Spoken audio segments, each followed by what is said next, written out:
कुछ किस्से, कुछ कहानियाँ कभी पूरी नहीं होती और कुछ कहानियाँ ऐसी होती हैं जो पूरी होकर भी अधूरी रह जाती हैं।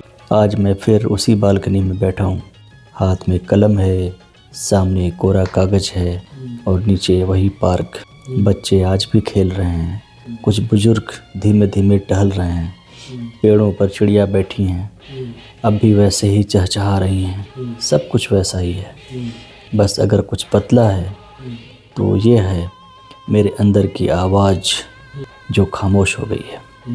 कभी यही जगह थी जहाँ मैं उनके साथ बैठकर उनके मनपसंद की कहानियाँ सुनाया करता था, उनसे बातें करता था। कहानियाँ सुनते सुनाते हम कब एक दूसरे में खो जाते थे पता ही नहीं चलता था। आज वो कहानियाँ कहीं गुम हो गई हैं, आज वो कहानियाँ कहीं खो गई हैं, खामोश हो गई हैं। मैं अक्सर यहाँ बैठकर सोचता हूँ, क्या कहानियाँ सच में ख़त्म हो जाती हैं या वो बस हमारे अंदर कहीं किसी कोने में छुप जाती हैं और फिर किसी शाम किसी हवा के झोंके के साथ, डूबते हुए सूरज की रोशनी के साथ, चहकती हुई चिड़ियों की बोली के साथ, झरनों की आवाज़ों के साथ, हवा की सरसराहट के बीच वापस आ जाती हैं। आज भी कुछ ऐसा ही हुआ है, मुझे ऐसा लगता है। नीचे पार्क में एक लड़की झूला झूल रही थी और अचानक मुझे वो दिन याद आ गया। कॉलेज का पहला दिन था, सड़कों पे भीड़ थी, चारों तरफ शोर था।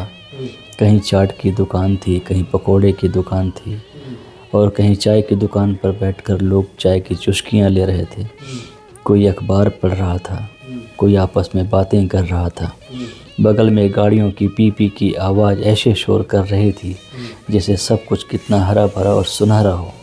हर कोई किसी न किसी से मिल रहा था, हर कोई किसी न किसी काम में बिजी था, हर कोई कहीं न कहीं किसी गंतव्य पर जा रहा था।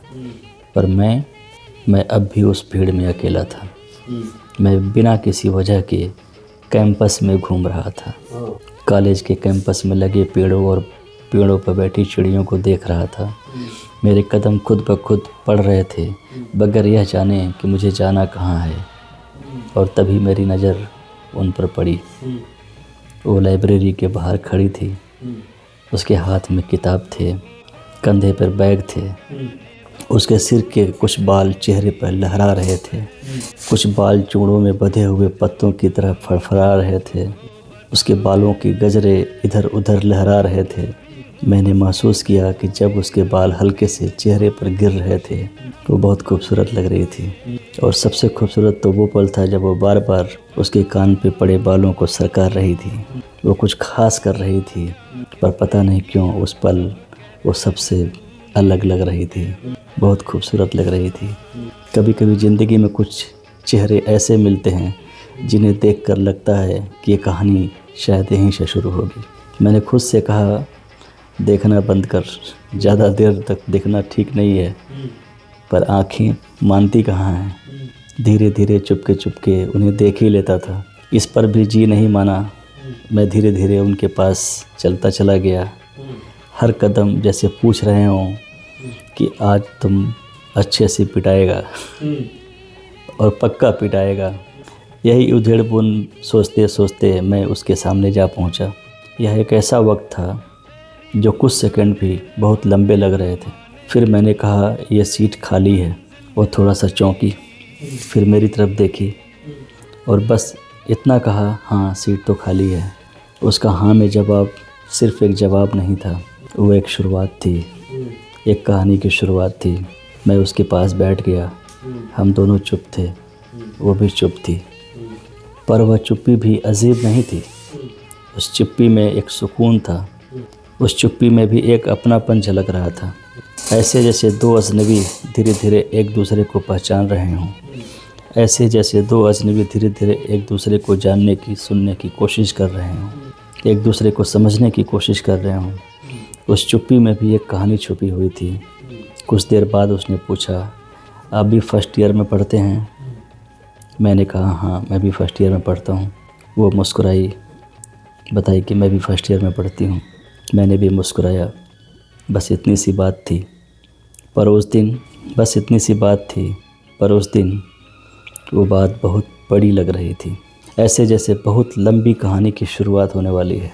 धीरे धीरे किसी तरह डरते डरते उसका नाम पूछा, फिर पूछा डिपार्टमेंट, फिर सब्जेक्ट पूछा, क्या पढ़ती हो, कैसे पढ़ती हो, किस सब्जेक्ट में तुम्हारी सबसे ज़्यादा रुचि है, कब पढ़ती हो, कब सोती हो, कब जागती हो, कब ब्रेकफास्ट लेती हो, कब चाय पीती हो। कितना सारा कुछ पूछा मैंने, छोटी छोटी बातों को पूछा।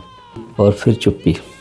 पर इस बार ये चुप्पी अधूरी नहीं थी। उस दिन के बाद मैं रोज़ उसी टाइम लाइब्रेरी में जाने लगा और वो ठीक उसी समय आने लगी। पहले ये संजोग था जब हम मिले थे, लेकिन अब ये आदत बन गई थी। एक दिन मैं लेट से पहुंचा तो वो वहाँ पर मेरा इंतज़ार कर रही थी। उसने मेरे लिए एक सीट बचा कर रखी थी। उसने कुछ कहा नहीं। मेरे जाने के बाद वो किताब जो मेरे जगह को बचाए रखने के लिए रखी थी, थोड़ा सा सरकाई ताकि मैं उस खाली जगह पर बैठ सकूं। मैं समझ गया वो खाली जगह मेरे लिए ही बना कर रखी थी। वह खाली जगह सिर्फ एक बैठने की जगह नहीं थी, वह जगह उसके दिल के कोने में बनी थी। मुझे ऐसा महसूस हुआ, मेरे लिए एक स्थान बना चुकी थी वो अपने दिल में। शायद ऐसा ही था। उस दिन पहली बार मुझे ऐसा लगा कि शायद अब मैं अकेला नहीं हूँ, मेरे साथ कोई है। शायद यहीं से हमारी दोस्ती की शुरुआत हुई थी और हमें पता भी नहीं चला कि ये कहानी कब शुरू हुई और ये कहानी कितनी दूर तक जाएगी। बाकी की कहानी एपिसोड 2 में सुनाऊंगा आपको।